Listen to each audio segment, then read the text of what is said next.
Hello, my gorgeous friends on the internet. How you are doing? Okay, welcome to another amazing tutorial. Today's tutorial is going to be awesome, and I'm going to do my best to keep it short. And I believe it's something you guys will really love. So today's topic, we are going to be looking on how we can create a local authentication in our Flutter application. So the local authentication that I'm going to be focusing on is the fingerprint authentication. So you all know about you use various apps that they ask you to turn on two-factor authentication or to secure your account. Apps like a fintech application, app that stores your required important documents, and just apps that store sensitive data. So they will require you to set a two-factor authentication, either using a PIN to access your app or using a fingerprint, depending on the type of device, if it has fingerprint or not. So in this tutorial, I'm going to show you how to integrate fingerprint in your Flutter application. Alright, so let's get started. So currently, as you can see, I just have a simple application, and this is the home page of the app, and you can see the settings button that will take us to settings page. And from this settings page, we can toggle between, okay, let's say we toggle through. So that means we have selected secure account, and then whenever we log in again, it's going to show us to authenticate. All right, but for now it's not working. So if you can see, if I refresh it, nothing is actually happening.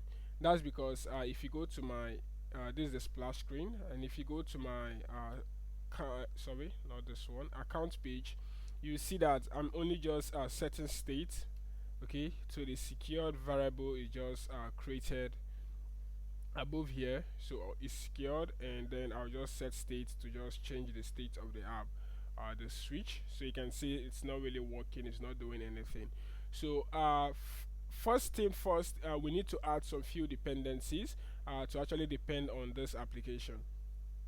Okay, and also one thing, sorry, if you go to my splash screen, you can see after 3 seconds I navigate. Once the splash screen shows, after 3 seconds I navigate to my app page, which is actually the main page, which is actually the home page of the application, which is this side. Okay, where you see the Flutter authentication app, and when we click on this settings icon, it opens that switch page. So it is more like my main activity, yeah, my material app, my material widget. Then I return splash screen, and then from splash screen I return this one. Okay, so that is just it. Nothing much going on here. But before you start your project, I want to you want to make sure you have two dependency, because that's what we are going to be using. The local auth dependency that will give us access to the fingerprint, and also the shared preference as well, that will help us to store the state of the if the user have just maybe they have selected secure account, so we just need to store that state, okay, so that we can read it later on whenever they open the application. All right, and one other thing again, you go to your Android, okay, app source, and you see your main. Then from main you will see your main activity, no, not main activity, your Android manifest.sml file, and you want to make sure you add this permission, which is a fingerprint permission, because we need it since we are going to implement fingerprint in our mobile application. Alright, so with that for now, let's see what we are going to do now is to save this state. Whenever the user selects it, then if they go back, let the state still be the way they selected it.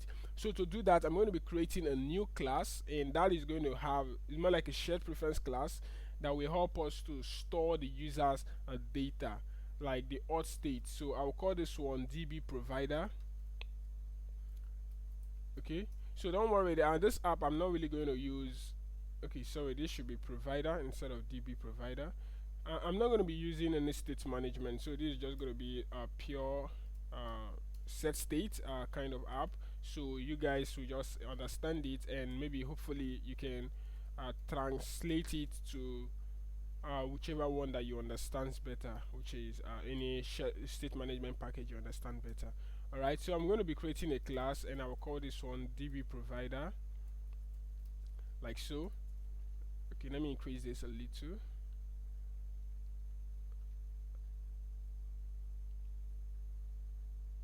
Okay, So inside this DB provider, I'm going to be creating an instance of shared preference. Remember, I've already added shared preference in my prospect.yml file, so we have no worries there. Then what I'm going to do now, I'm just going to initialize the shared preference package, the class, sorry. And once we do that, you want to make sure you import it as well.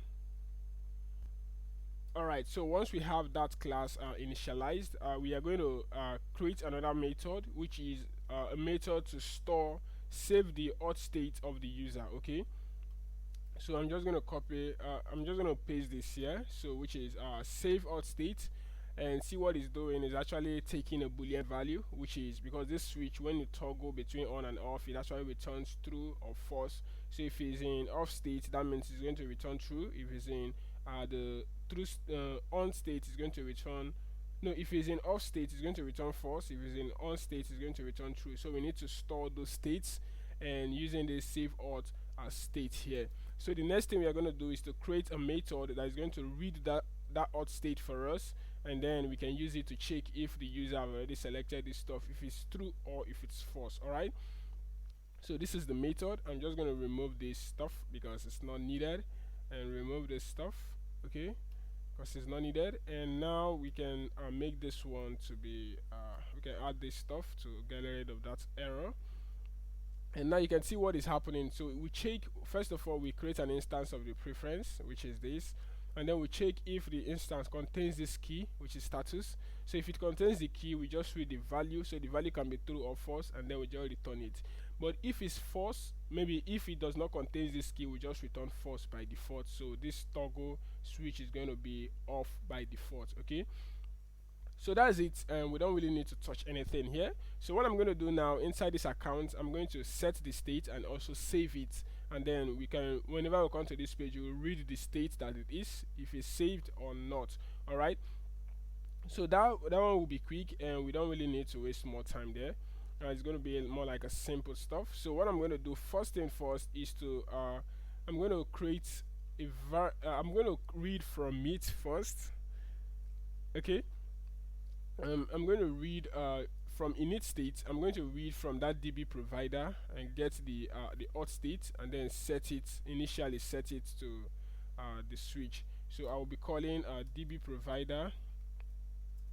Okay, remember it's a future, so it returns the boolean. So if DB provider dot get auth state dot, okay, then, so I'm going to wait for it to complete, and then we can retrieve the value from it. So what I will do, I will just set state directly. Yep, just set the state to that secured, which is this secured equal to the value. So whatever it is, we just set it there. Okay, and that is it. Okay, back to once we select that stuff, so I'll be giving DB provider dot save state, save auth state, and then I'll pass in the value, whatever the user passed in. I'm going to save it there. And okay, let's go back. I've saved it, and if we click here, okay, I'll go back there and click this. So if we go back now to this page, let's say we go back and come back again, because you already selected it to be false, it's going to be false here. So if you can see it's still false. Then if I click here now, and let's say I go back, you see it's now true. Okay, so this is more like, this one is helping us to save the data, and this one is helping us to change it real time, and then this one is helping us to read the data and then set the initial value, okay, whenever we come into this page. So you can actually print it out to see the value that is printing, and that will be cool. So we are good to go from here, because now you can see how to persist the state of a switch. So if we say false, if you come back, it's still the same thing. So if we say true, if you go back and come back, it's still the same thing. Even if you do a hot restart of your app, it's still going to take us to this page. Alright, so the next thing we are going to do now is to check from the splash screen, instead of navigating directly to the home page, we need to check if the auth state is true. So if the auth state is true, we want to show them the fingerprint dialog. But if the auth state is false, then we just take them directly to the home page. Alright, so if it's true, that means they've already secured, their account is secured. But if it's false, we just take them directly. So how do we handle that?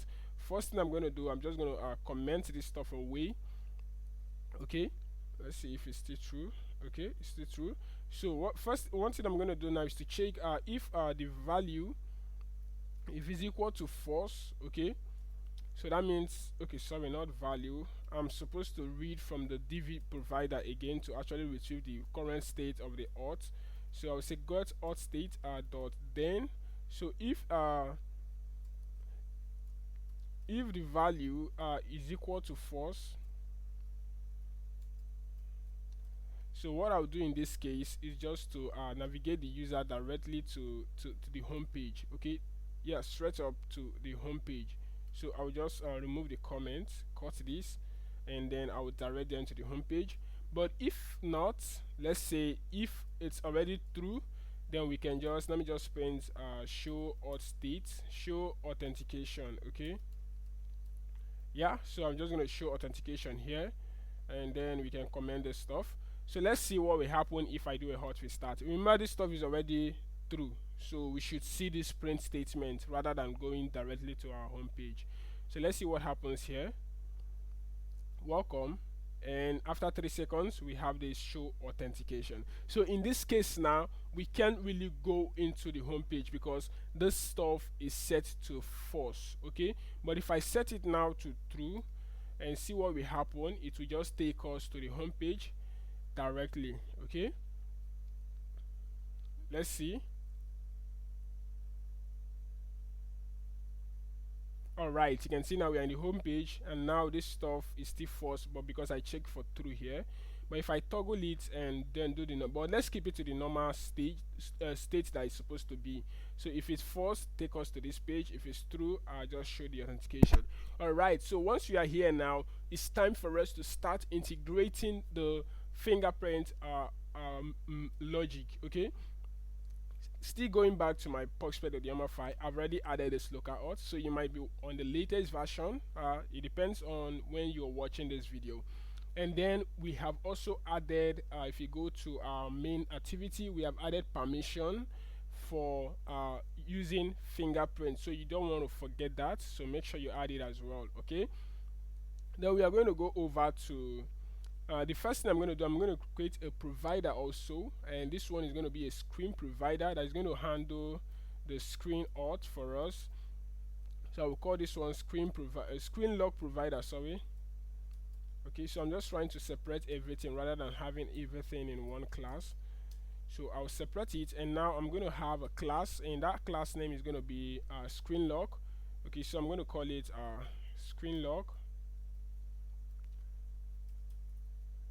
Okay, yeah, screen lock, and then I'll be creating a simple constructor, yeah, more like to accept the context. So once I get that, make sure you import the context as well. So I just created a simple constructor that accepts the context. I use CTS as the context. You can see build context there. Then the next thing I'm going to do now is to initialize the local auth, because it will help us to call the authentication to listen to every method or object inside the authentication. Okay, so you want to make sure you import that one as well. It's coming from the local auth, so you don't need to be scared. Just install the, just import add the dependency, the local auth dependency in your Flutter app, and you should be good to go. Alright, so the next thing I'm going to be doing now is to actually check if I'm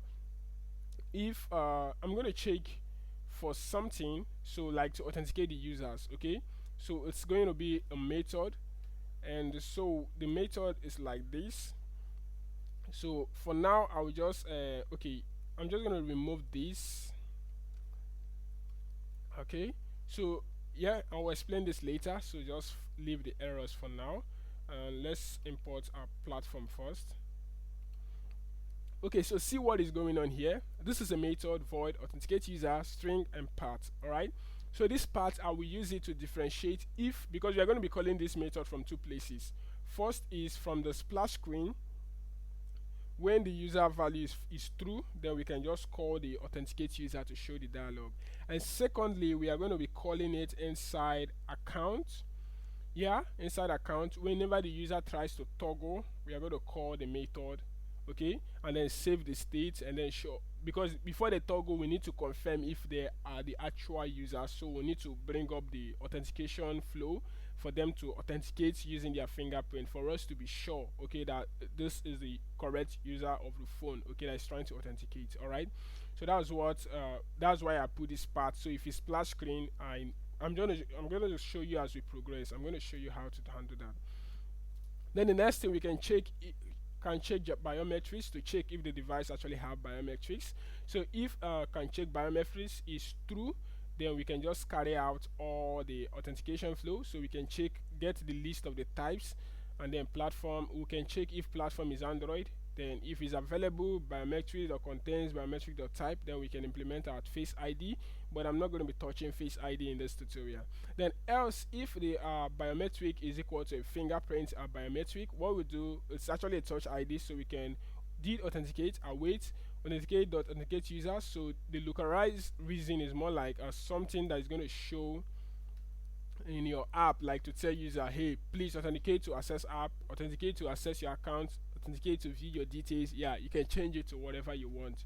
Okay, so this stuff has so many things you can actually work on. It has use error dialog, blah blah blah, and things you can actually work. So if you want to restrict it to just biometric only, you can set it to true. All right, sensitive transaction, blah blah blah. Yep.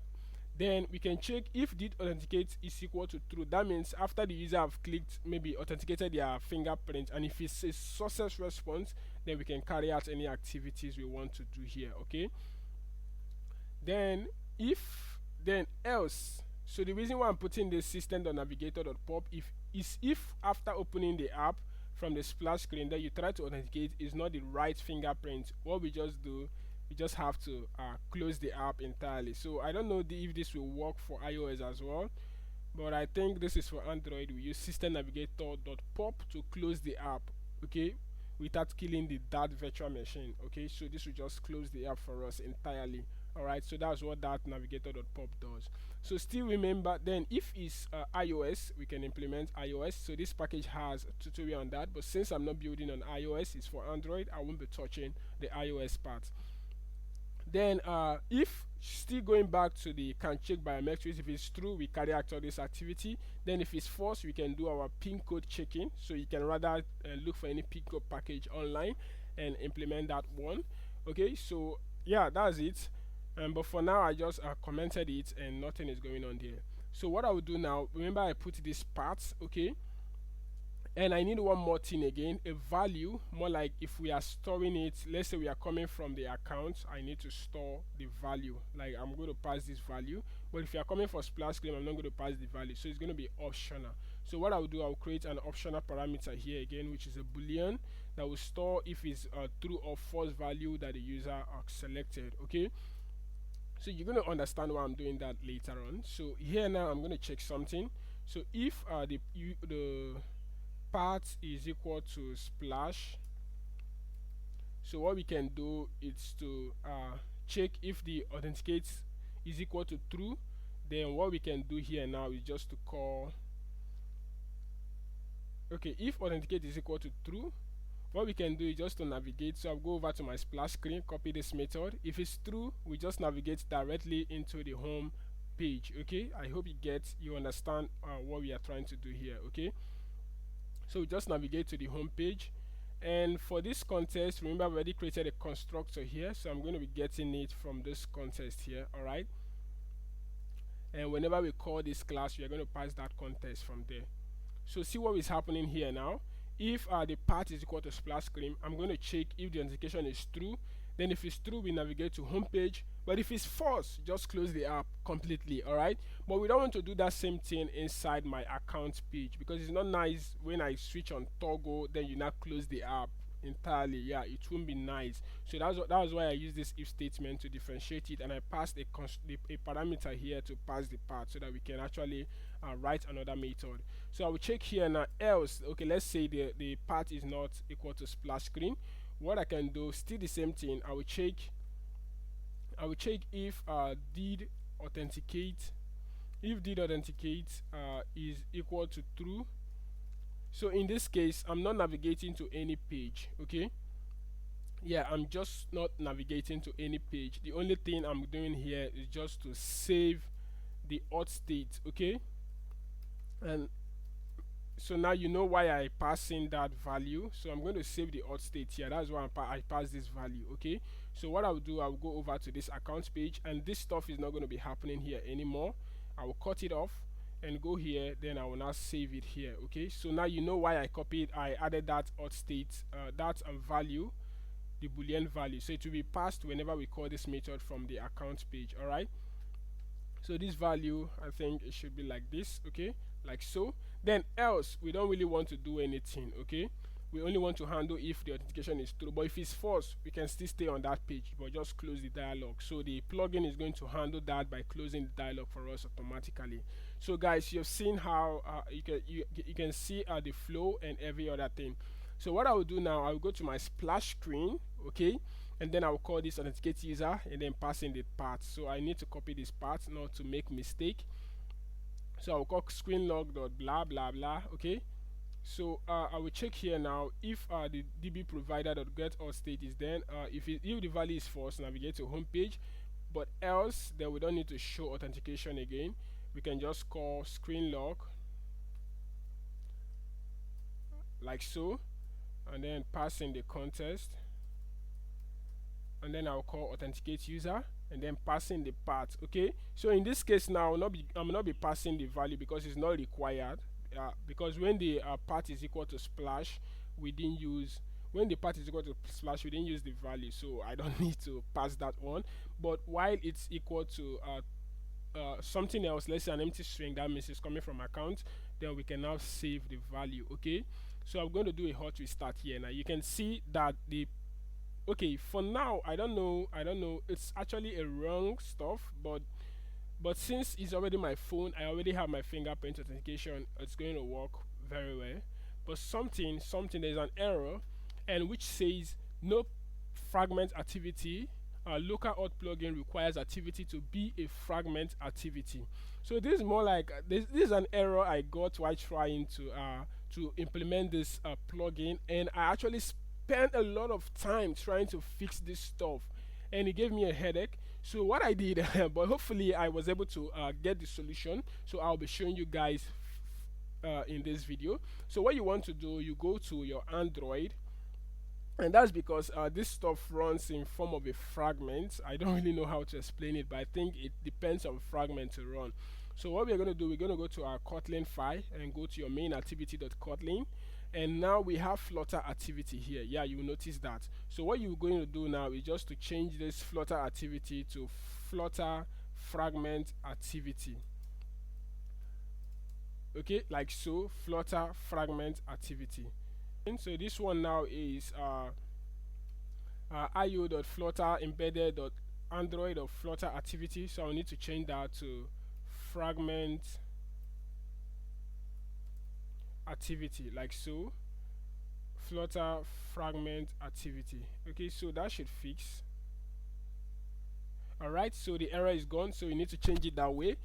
And once we are done, I don't think it's going to work even if we do hot restart, because it's more like we are changing a main activity stuff. But let's try to see if it's going to work, because my best method is to kill the app and then we run it again. But let's see if it works without killing the app.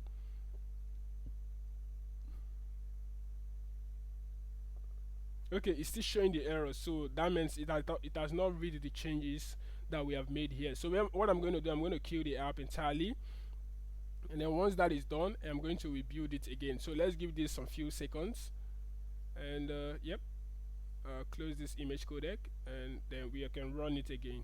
Few seconds. Alright guys, so you can see as we just open up the app, as the app just finished launching, it showed the authentication for us. You can see that, yeah, so you can see the message which I added, which is more like the localized message, which is please authenticate to access app. You can see where it's showing here, please authenticate to access app. So you can actually change it to any word you need. So let's say now I authenticate this application now. I'm going to put my fingerprint right away. And once it accepts it, it takes us directly to the home page because my fingerprint is correct. Okay, but I want to test it without a fingerprint. because you can see if the auth state is true, we navigate to this page. Then if it's not, then close. So what I'm going to do, I'm going to run it again, and in this case I'm going to decline. Like once the authentication comes up, I'm going to put the wrong finger and then close the dialog. Let's see what will happen. So in this case, watch what I'm going to do. I'm going to put the wrong finger. You can see it shows not recognized. If I put the wrong finger again, not recognized. So then in this case, the user will want to like try to close this dialog. So maybe they will just click outside the box, and once you click outside the box, it call this method system.navigator.pop. Then it will close the app. That means you don't have access into the app anymore. So let me go back again. Let's try to set this state now. Let's see what will happen in this method. So now I'm going to authenticate properly with my fingerprint. It takes me direct to the app. And now what I'm going to do now inside the account page, which is this page, instead of saving it directly, so what I'm going to do, I'm going to be calling the screen lock. Screen lock, and make sure you pass the context. And then I'm going to say authenticate user, and the path is not really needed for this one, but I've just passed the path to be account, so it will be different from splash. And then now we are required to pass in the value. So the value, I'm going to be passing this value, okay, based on what changes, okay, right? I'm going to pass the value and save this. Once we save that now, so watch what happens. If I click on force, it will ask me, okay, something is wrong. I'm going to do a hard restart here to just fix all those errors. So it's not really a big deal. So I'm going to fix that error right now. So I'll do a hot restart, and it brings up this stuff. I'll authenticate and then go into our app. Then right now I'm going to toggle this stuff back to false, and then it asks me to authenticate my fingerprint to actually disable it. So I'm going to do that. And right now, if we do a hot restart, because this stuff is false, if we do a hot, remember we already checked for condition inside the splash screen, okay? So if we do a hot restart now, it's not going to take us to that dialog page. It's just going to take us directly to the home page. Because this stuff now has been set to false. Right? Awesome. So let's say the user now wants to toggle this stuff on again. If you click here, it's going to tell us to confirm. Okay, you need to do this, and it changes. And if you say false, you still need to change it again. But in this case now, you can remember I actually use this stuff.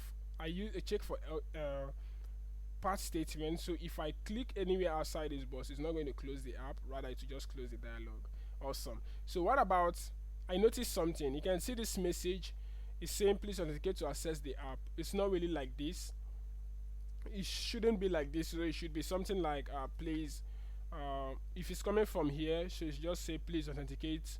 Okay, so but if you are coming to access the app, it should show please authenticate the app. So how do we do stuff like that? Very simple, very simple. Everything is simple. So we can just add a parameter here, which is more like a message parameter. So it's going to be a string, and we can call it message. So depending on what we pass, it's just going to be there. Then right here now, instead of having this stuff here now, I'm just going to remove it and then pass in the message, okay, like so. Then inside my account, once we are trying to authenticate, I'm going to pass in the message here, the dynamic message, so which will be please confirm fingerprints, okay, like so. Okay, confirm. I think I'm missing a spelling there. Alright, so I'm going to go to splash screen again, and then right here I'm going to set the other message, which is message, and it's going to be please authenticate to access the app. I'm going to save that, do a hot restart, and it will take us to home page. And right in our home page, I will click on settings. Okay, sorry, hold on, wait for it. Then I'll click on settings, and then try to authenticate. You see the message is going to change for us, which is please confirm fingerprint. Alright, so I'm going to set the fingerprint to secure this account now. Once it's secured, if I go back and come back, you can see it's still going to be secured. And now in this case, I'm going to close the app, like do a hot restart. to see what will happen, what we show, the message that is going to show like this.